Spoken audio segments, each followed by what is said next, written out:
Hello everybody and welcome to a brand new Elder Scrolls Online character build video with me, Sherman. Today guys, I bring you the Celestial Mage.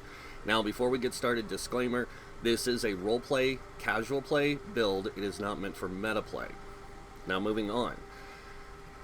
To give you an idea of what a Celestial Mage is, if any of you played through the questline in Craglorn, these are worshippers to the celestial spirits of the sky. So the warrior, the mage, the thief, and other celestials, they call upon their powers from that. And yeah, it kind of fit. These are Templar characters, so it's pretty cool. And they are primarily damage dealers. So let's go ahead and get into the character. As you can see though, we are the Celestial Mage character. We are a Templar. We are an Argonian. Any race can play this, okay? It doesn't have to be an Argonian. It doesn't have to be a Breton. It doesn't have to be a Khajiit. It can be anything. Even Wood Elf. But if you want to play this character as it's designed, you can go ahead and do that. Alright. So to play this character as a damage dealer or healer, you're going to want to put all 64 points into Magicka. If you want to play this character as a tank, you will take the 64 points out of Magicka, put enough into health to get you as close to 30k as possible, and you might have to use some outside sources to help you get there, and I'm not talking about just food and potions and stuff like that. I'm talking about other abilities to help you get to that 30k health pool, so you can still put points back into Magicka, so you have a good Magicka pool. And that's how you would play this as a tank. Now, going over the stats. With being an Argonian, we do have 32k Magicka, 21k health, 12k stamina. We do have a 1357 mag recovery, 321 health recovery, and our stamina recovery is coming in at 534. We don't worry too much about stamina, because if you do use stamina abilities, you're only using one or two at a time.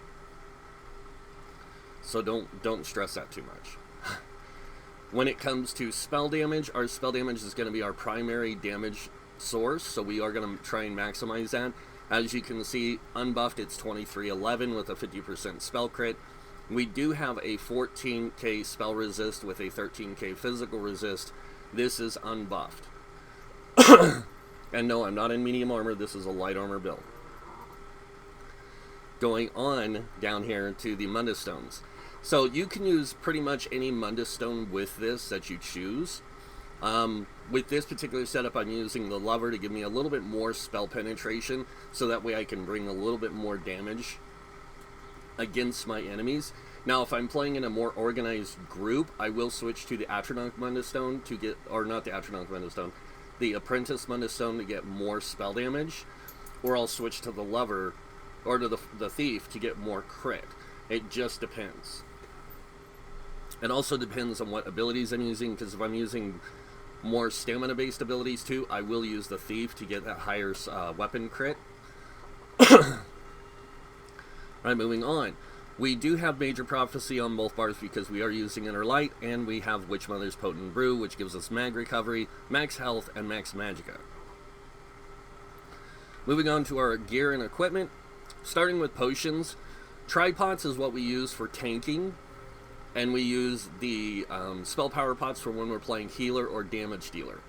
Now, if you are tanking with this character type, it is best to use Tri-Stat Food. This will give you more max health, stamina, and Magicka. So it makes you a more effective tank. So you can use all three resources while you're tanking. Alright, now that I've gone over that stuff, we're going to go over the sets. Starting with our monster set, we are using the Vulcan Scoria set. Now, the reason for the Vulcan Scoria set is because of the way this character is designed. Remember, they're called Celestial Mages. So they call forth the powers of the Celestials. That's where their magic derives from, is from the celestial powers. So this is one of their things that they call forth, is a fireball that does immense amounts of damage to their enemies. Now this set gives you max health on the one piece, the two piece. When you deal damage, you have it or deal damage with a damage over time effect, you have an 8% chance to summon a meteor that deals X amount of flame damage to the target and X amount of flame damage to all enemies within 5 meters of the target. This effect can happen once every 5 seconds. So it's a very powerful monster set. Now this can't crit at all. It can't do any critical damage. But it is a lot of damage that it can deal out. Moving on to the next set, we are running Julianus. And the reason for Julianus is mainly because it works so well with this setup. So we do get the 2-piece spell crit, 3-piece max magicka, 4-piece spell crit, and the 5-piece spell damage. Moving on to the jewelry. The jewelry set we're running is called Burning Spell Weave. Now, I've been asked to share where these drop in dungeons. So this drops in City of Ash, I believe it is. Or, yeah, City of Ash 1 and 2, I think, is where it drops. So the 2-piece drops is max magicka, 3-piece is spell damage, 4-piece is spell crit, and then the 5-piece. When you deal damage with the flame damage ability, you have a 15% chance to apply the burning status effect to the enemy and increase your damage by 525, your spell damage by 525 for 8 seconds. This effect can occur once every 12 seconds. So you will have 4 seconds in this where it won't be up, but you'll get a roughly a 97% uptime of Burning Spell Weave set benefit. So your spell damage will stay up there pretty much all the time. Now, moving on to the traits and enchants we run on the gear, starting with the monster set, we are running tri-stats with well-fitted. Now, I've been asked to explain the well-fitted part here. The thing you have to understand about being a mage is your job as a mage is to stay alive and deal damage. You can do that by adjusting your resistance level or your dodging capability with reduced costs.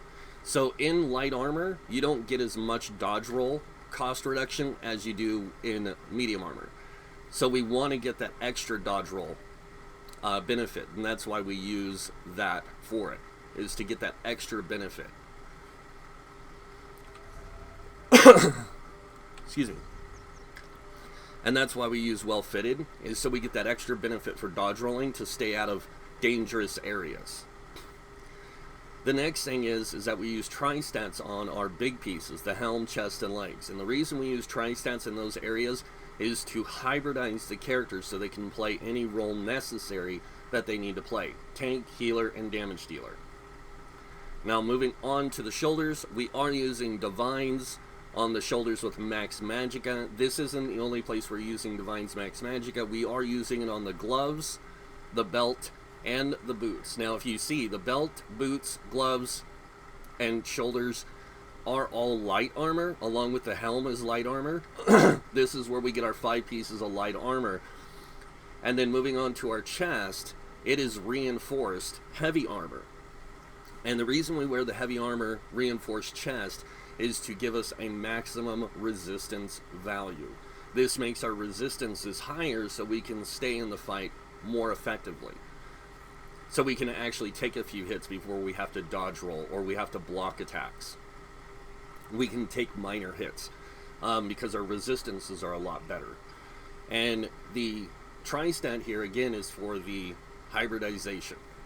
Moving on to the next few pieces, like I said, these are Divines and Max Magicka on the smaller pieces. This is to maximize our Magicka pool, and the Divines are to maximize our Mundus Stone use.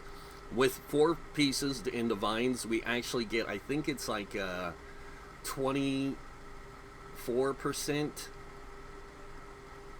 See, that's 1, 2, so 23% increase to our Mundus Stone effect. So that's a really good benefit. Now, if you were to make all this Divines, which you can do, by the way, you're going to have lower resistances, but your Mundus Stones will work a little bit more effectively, but at the same time, you're going to give up a lot of stuff that's going to help benefit the character. On the legs, we are using well-fitted again with the tri-stat. I'm not going to explain why we have well-fitted or the tri-stat here. I've already done that, but you guys get the idea. So 3 tri-stats, well-fitted on the head and leggings, reinforced and heavy on the chest. Legs are medium, chest is heavy, everything else is light. And then you want divines on the small pieces with max magicka. Excuse me. Moving on to the jewelry. We are using 2 trirune rings here. Now let me explain something. If you cannot get these sets you can't find these sets with trirune on them. You have to get them changed at the transmutation station in Clockwork City or a guild hall that has it. And you have to own the Clockwork City DLC in order to transmute stuff. If you do not have the ability to transmute stuff, do not worry. Use just 3 tri-stats and you leave the jewelry alone. You can still play that way. Okay, it still works. It's just not going to be as effective until you can get it turned into trirune. So trirune allows you to hybridize a little bit better into magicka, health, and stamina on the 2 pieces of jewelry here with the 2 spell damage to boost your spell damage capabilities. Now moving on to the necklace, we do use a bloodthirsty necklace with a mag recovery. Now I don't do this with every build where I put bloodthirsty here. I do it with certain builds. And the reason I did bloodthirsty on this particular build is because I did some tweaking and testing and found this to work best. So bloodthirsty increases the damage against enemies under 25% health by 10%. It's basically like a minor execute. The Templar has an execute, which this boosts that execute damage by an extra 10%, which is really good. So, moving on to the 2 weapons we use a Burning Spellweave Inferno Staff on the front bar, Inferno with the flame damage enchant. On the back bar, we also use a Burning Spellweave Inferno Staff with a weapon spell damage enchant infused. The reason for the weapon spell damage enchant is so if we need that extra weapon damage for any physical damage abilities, we have it. And if we need higher spell damage, we're going to get it. So we're going to get really good spell damage with this character. Not just that, we're also going to get physical damage that we can take advantage of. Alright, so moving on to the skills. Starting with the class skills. And before I forget, Vulcan Scoria, guys, this drops in City of Ash 2. So you have to play through City of Ash 2, which is a very long dungeon. It's a very tediously long dungeon to get this set. So if you don't mind running that dungeon, and it's not difficult. It's actually not a challenging dungeon. There's 2 encounters in it, which can be challenging, and that's it. The rest of the dungeon is pretty easy. In fact, I can solo this dungeon on Veteran. So, with this same character, it's not that bad, if you know what you're doing. But yeah, this is a great set. Moving on to skills now. Talking about class skills. So, as the class, we are a Templar, so we are a divine person, a person of divine magic anyways, and that's why I call it the Celestial Mage, because it's something of the divine. They worship and pray over the celestial spirits. So, they get divine magic given to them from them, and that's where a lot of this comes from. So if you notice, a lot of the stuff I use is like Blazing Spear, which does magic damage. I use Blazing Shield. I use Reflective Light, which does damage. I use Solar Barrage. I do use Unstable Core and Radiant Oppression, along with Purifying Light, Solar Prison, and then a lot of heals I do have, but I don't utilize them all. So we do take every active, ultimate, and passive in our class skill lines. The reason for this is so you can effectively play all 3 roles. When you build this character, you're going to stick to using damage-based abilities primarily until you get to level 50 or CP 160, when you have time to play through the rest of the content, earn more skill points, and everything like that. Then you can start unlocking other skills and abilities for your character. Build him as a damage dealer, play him as a damage dealer, then focus on getting the ability to play them as other roles when necessary. This is all long-term play. Moving on to weapons, Destruction Staff is our primary weapon, so we do learn the ultimate active abilities and passives for this weapon, so we can take advantage of every aspect of it in different roles. Now, before I go on, I am going to mention this. You can learn Sword and Shield with this if you want to be a tank, but Ice Staff works just as good for tanking, and you can also learn Resto Staff to be a healer, even though the class doesn't really need it because they have all the heals they need necessary built into it. Moving on to armor. Light armor is our primary armor type, so we do take the active ability and all the passive abilities to give us a greater effective use of it. Same thing with medium armor, we take the top two and the bottom one so we can take advantage of those passives to benefit our character. Now, I used to do this in the past where I tell you what the passives did, but I quit doing that because people can read on their own. So read the passives, learn them, see what they do. And there you'll see why I picked the top two and the bottom one here, because agility requires you to have 5 pieces of medium armor equipped, and improved sneak just improves your sneaking and your detection radius, or your radius of being detected. And this you don't need because you're not a thief type character or an assassin, so there's no reason to take either one of these. These two and this one are very important. When it comes to heavy armor, same thing goes here. You take the top 3. The bottom 2 require you to wear 5 or more pieces of heavy armor. So we can take advantage of the top 3 in our character. World skills, soul magic. Ultimate active and first passive are optional. I've been taking them lately because I have been finding uses for them in different situations.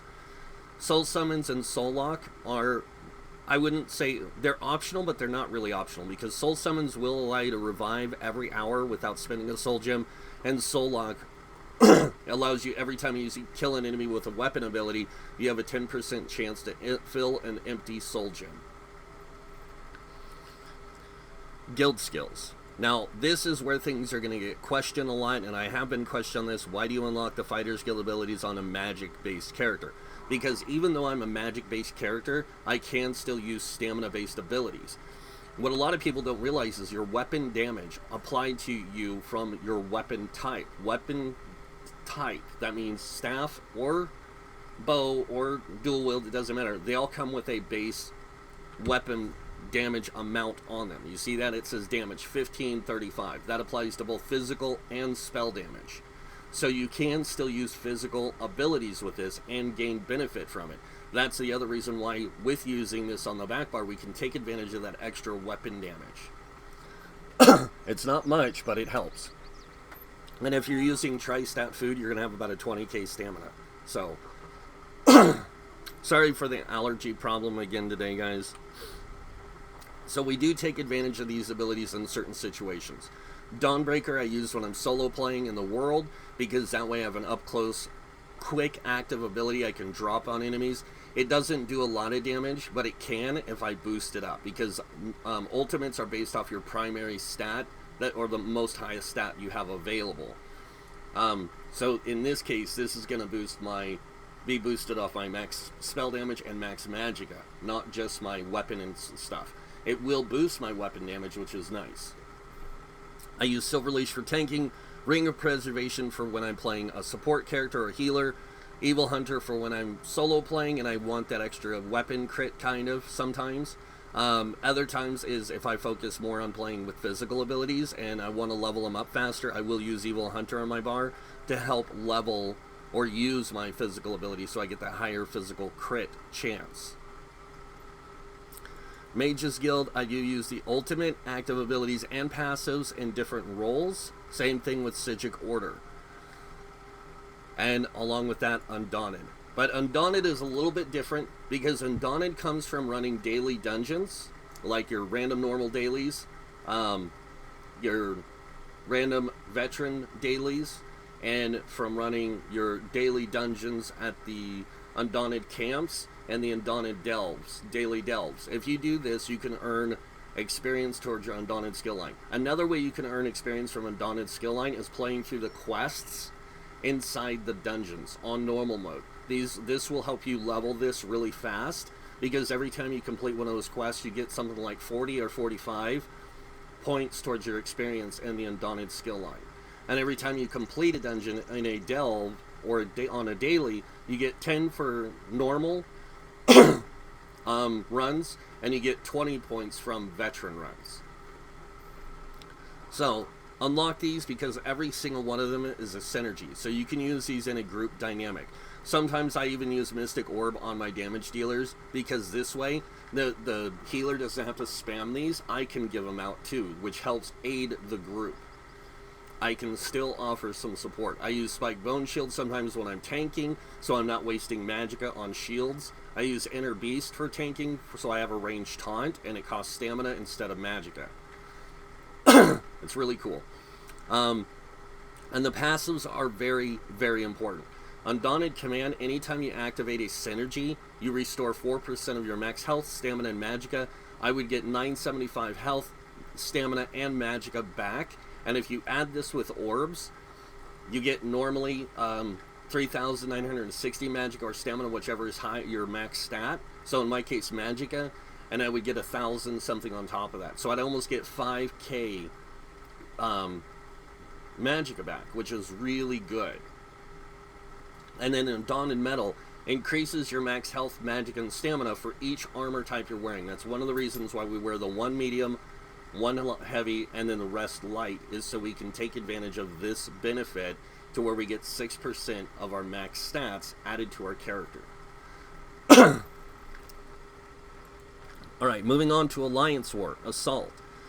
Ultimate active abilities I take from the Alliance War Assault skill line because they benefit me in PvE, and the same thing with support. I take the ultimate and active abilities because I can use them in PvE, and also this passive, because if I'm using any of these abilities on my bar, like when I play a tank, I'll use Stalwart Guard so I can link with somebody, so that this way I take their damage, but also it gives us both Minor Force, which increases our critical damage output by 10% all the time. So it's really nice.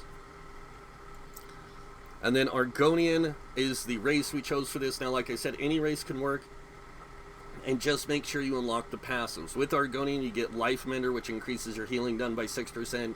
You get the Argonian Resistance, which increases max health by 1,000, and your disease resistance by 2310. You also gain immunity to disease status effects, so you take less damage from disease damage, and if something tries to afflict you with disease status effect, you can't be affected by it. Unless they cast something that has Major Defile on it. Then you're going to get that Major and Minor Defile. But if it's just the disease status effect, they can't affect you with it. Resourceful is really cool because this one increases your max magicka by 1,000, but when you drink a potion, you restore 4,000 health, magic, and stamina. So not only will you get the resources back that it normally gives you, you'll also get this. When you use spell power pots, you get magicka back, so you're going to get like 10,000 magicka back plus 4,000 health and stamina. Alright. Moving on to Alchemy in the crafting skill line, medicinal use. Very important. Don't worry about getting it right away. Work on getting this unlocked. But when using potions, resulting effects last 30% longer. This is really good when you're playing dungeons or you're doing in-game content like veteran dungeons or veteran trials. Provisioning, Gourmand, and Connoisseur. Now these are also optional, but I do suggest you get them because it adds 20 minutes to the duration of your food and your drink. So your Witch Mother's Potent Brew gets 20 minutes longer, and your Tri-Stat food, your Longfin Pasty and Melon Sauce, gets 20 minutes longer. So, now going over the skills on our bars, starting with our first ability, we do use Force Pulse. Now this is a really great ability because it does flame damage up front, it does flame, frost, and shock damage up front. It does all 3 damage types every time you activate the ability, and up to 2 nearby enemies will take additional magicka damage if they are already afflicted with burning, chilled, or concussed status effects. Now remember, you have a 15% chance on your armor type on your burning spell wave to apply burning status effect, so you can actually get this applied more effectively when you have your wall of elements and dots applied to the enemy. Our next ability is called Flame Clinch. Now this one, you basically back staff, or throw the back of your staff out, throwing out a fireball that deals X amount of damage up front, X amount of damage over 8 seconds, and it also knocks the enemy back 5 meters. Use this with caution, okay? Because if you knock a bunch of enemies back, people will get frustrated as hell, but at the same time, they don't realize that you're doing damage over time. This helps your burning spell weave stay up more effectively. Now, when you're playing in a group, single target spammable is going to be Force Pulse. AoE spammable, it will be Fire Ring. Now, this one, you release a Surge of Flames, dealing X amount of burning to flame damage to the enemies and the target location. This is an AoE. Just so you guys can see, this is an AoE, Area of Effect, damage ability. And every time you activate it, it will do that Ring of Fire damage. It's a very powerful ability because it can also proc burning on the enemies. It's not super effective, but it can do it. Our next ability is called Radiant Oppression. Now, this is our ultimate, not our ultimate, this is our execute. So when you're hitting an enemy and you get them below 50% health, you bring this into your rotation. So this one deals Holy Fire, dealing X amount of magic damage over 1.8 seconds, deals up to 480% more damage to enemies below 50% health, also deals 20% more damage in proportion to your current magicka. So the higher your magicka pool is, the more powerful this will be as well. So you want to build it, keep this. I usually start using this when they're below 25% health, not 50. When they get there, what I'll do is I'll apply all my dots, and then I'll just use this with the light attack weave, and then I'll swap bars. So I'll use this, I'll do a light attack after every ability, light attack right before this, do this, light attack after it, and then swap bars. And then I'll go through the back bar, front bar again, do the same thing on the rotation. Instead of spamming either Force Pulse or this, I spam this. The next ability we have is Inner Light. We have this here for the while slotted. Your max magic is increased by 5%, and you gain Major Prophecy, increasing your spell critical by 2191. It's mainly for the 5% max magicka. The spell prophecy we get from power pots, but we can still get it from this, which is nice because power pots sometimes they wear off, and you don't want to spam those as well when you're fighting trash. So this helps when you're fighting trash. But it's really nice. The 5% max magicka is actually boosted by another 2% from one of the mage passive abilities, the mage line's passive abilities, which gives you another 2% max magicka and 2% mag recovery. Next ability we have is called Inner Rage. This one, you create a cataclysmic storm at the location that builds for 2 seconds and lays waste to all enemies in the area, dealing X amount of flame damage every second for 7 seconds. It's a very powerful ability, but at the same time, it's a very costly ultimate. It costs 240 ultimate. So this is an optional ability. Another ability I like to use sometimes is the Dawn's Wraith Solar Prison. This will drop an orb on an area, dealing X amount of damage, and it applies Major Maim for the duration of 10 seconds. And then it's also a synergy. So this is also a good one you can use in group content. Now, it doesn't do as much damage, but it costs the same in ultimate. But it also gives that Major Maim, which reduces damage done by the enemy by 30%. Moving on to the back bar, we have our first ability, Reflective Light. This does X amount of damage, flame damage up front, and X amount of flame damage over 10 seconds, and reduces the movement speed of enemies by 40% for 5 seconds. Now, this will blast up to 3 enemies with a charge of Radiant Heat. Now, upon activation, you gain Major Prophecy, again, increasing your spell damage, or increasing your spell critical rating by 2191. Next ability we use is called Blazing Spear. And this is kind of a support ability, and it's nice because you can offer group support and damage to your allies.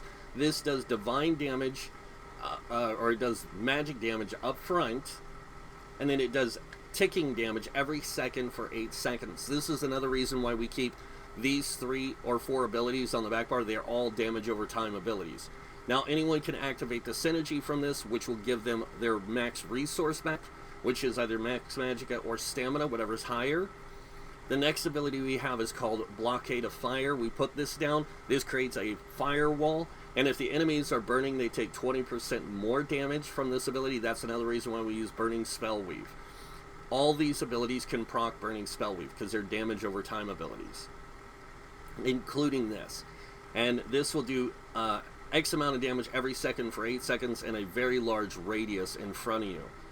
The next ability we use is called Ritual of Retribution. Now this does an AoE heal and AoE damage. So wherever you're standing, when you place this down, this will heal your allies in that circle and do damage to enemies within that circle every 2 seconds for 12 seconds. It also removes 2 harmful effects from yourself.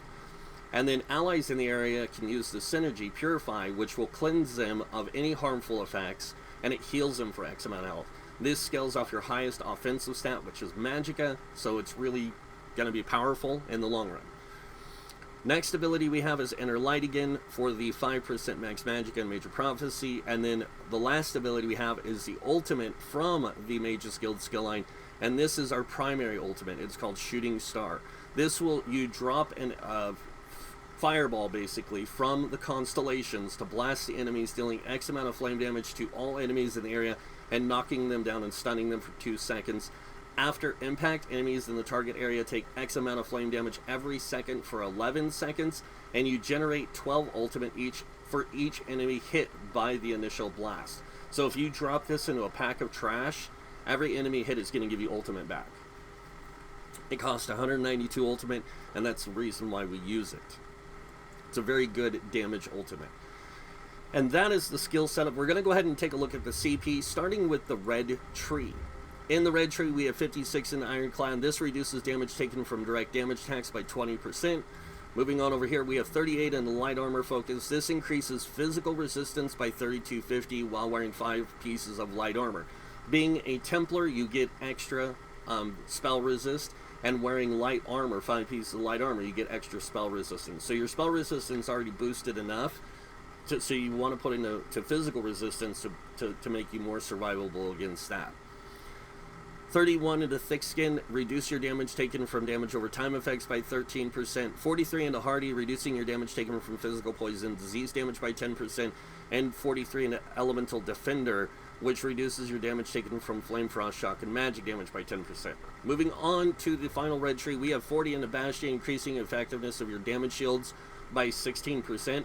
This is any damage shield that's applied to you, by the way, not just the ones you cast. So 19 into Quick Recovery, increasing your healing received by 5%. And then moving on over here, we have 40 into Warlord. This reduces break free cost by 16%. 16 into Sprinter, reducing sprint cost by 10%. And then 16 into Bashing Focus, reducing your bash cost by 10%. These 3 will save you stamina for those purposes. Moving on, we have 75 in Arcanist. This increases your mag recovery by 14%. And we have 43 into Tenacity. This increases your magic and stamina return of your fully charged heavy attacks by 10%. Moving on over here, we have 40 into Tumbling, reducing your dodge roll cost by 16%. We have 40 into Shadow Ward, reducing your block cost by 16%. And then moving into the blue tree, we have 43 into Bless. This increases your healing done by 10%. 56 into Elfborn, increasing critical damage and critical healing with magic abilities by 20%. 56 points into Elemental Expert, increasing Flame Frost, Shock, and Magic damage by 12%. And then moving on to the middle tree, we have 35 into Staff Expert. This increases your light and heavy attack with Destruction and Restoration staffs, as well as Overload from the Sorcerer skill line by 20%. We have 40 into Master at Arms. This increases your damage done with direct damage attacks by 16%. We also unlock Butcher, which increases our damage done with light and heavy attacks by 5% when enemies are below 25% health. So remember, we get that Bloodthirsty, that 10% extra damage on all of our attacks. This will also give us 15% on our light and heavy attacks. So it's pretty nice. Moving on to the blue tree, and the final thing is Thaumaturge. This increases, we have 40 points, and this increases your damage done with damage over time effects by 16%. Alright, now that we're done with the CP and everything and this, I'm going to go ahead and show you guys a quick parse on this little dummy. This is to represent your damage in dungeon, 4-man group play, and this is going to show what it's like when you're in organized group play. We're going to go up and parse on that guy. So what we're going to do here is we're going to make sure we have a potion set up. We are on our back bar. We're going to drink our potion, and we're just going to go through the process of putting out our damage.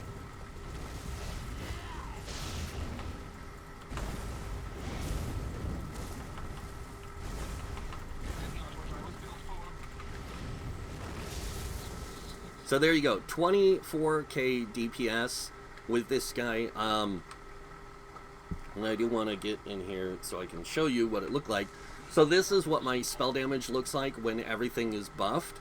So I go to 4,274 max spell damage. I do have an 8,000 spell pin with a 50% spell crit, 90% critical damage. And going over my abilities here, our Vulcan Scoria hit for 13,000 max, 12,000 on average. Radiant Oppression hit for 13,000 when it ticked only once. And then the Ring of Fire hit for 13, the Fire Clinch hit for 10, and just damage over time stuff ticks for a lot of damage, as you guys can see. So this thing is actually really powerful. Now I'm going to go over here, I'm going to do a parse on the big guy so you guys can see what this guy's damage like is in an organized group. Now this is if you are playing with one of every character class in your group, and they are running the perfect groups. You're running a really good group setup where you have every max penetration value, all that kind of stuff. Alright, so let's see this thing do this.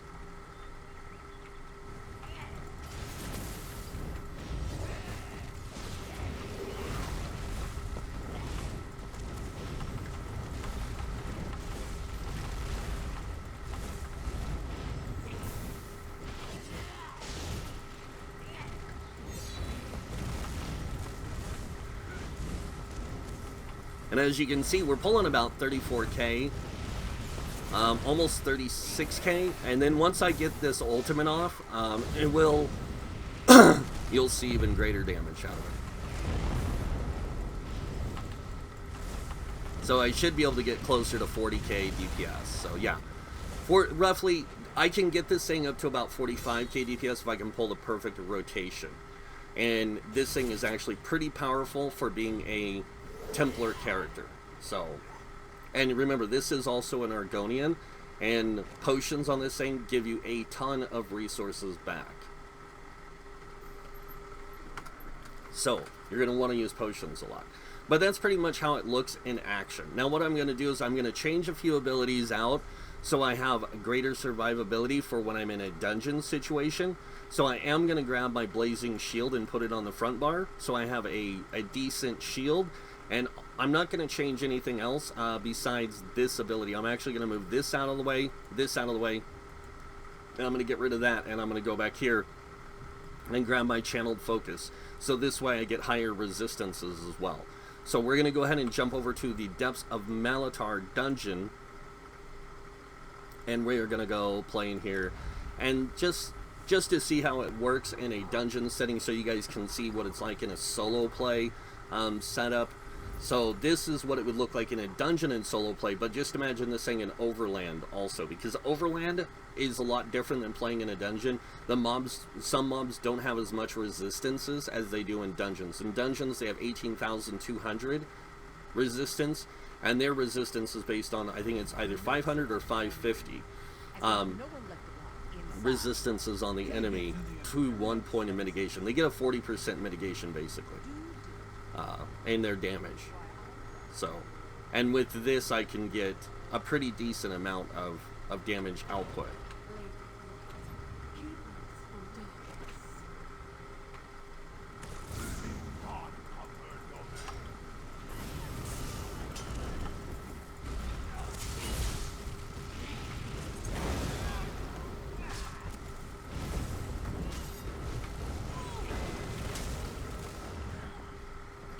And yeah, Radiant Oppression can do a lot of damage.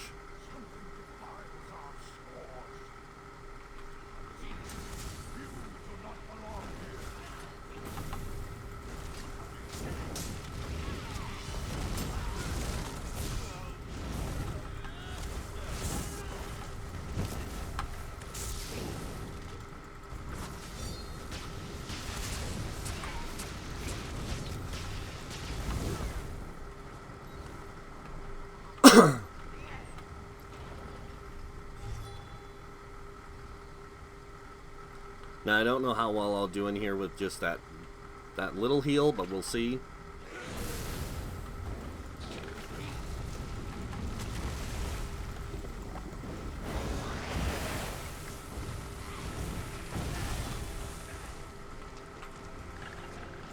I died. I should have brought a better heal. But that's pretty much the Celestial Mage in action, guys. It is a lot of fun when you play this character because they just have so much utility to them and versatility to them. I really like this playstyle with the Templar. I was surprised, to be honest, when I got it together and I was messing around with it. I was like, wow, this is really actually something I would probably play. So I like it, and I hope you guys too. So that leads me into the next thing, and you guys know what that means. If you guys like this video, go ahead and hit that like button. If you guys want to see more videos by me, you can subscribe. Other than that, I want to thank you all for watching. Until next time, have a wonderful day. And this guy will see you in game. Or might see you in game. Bye.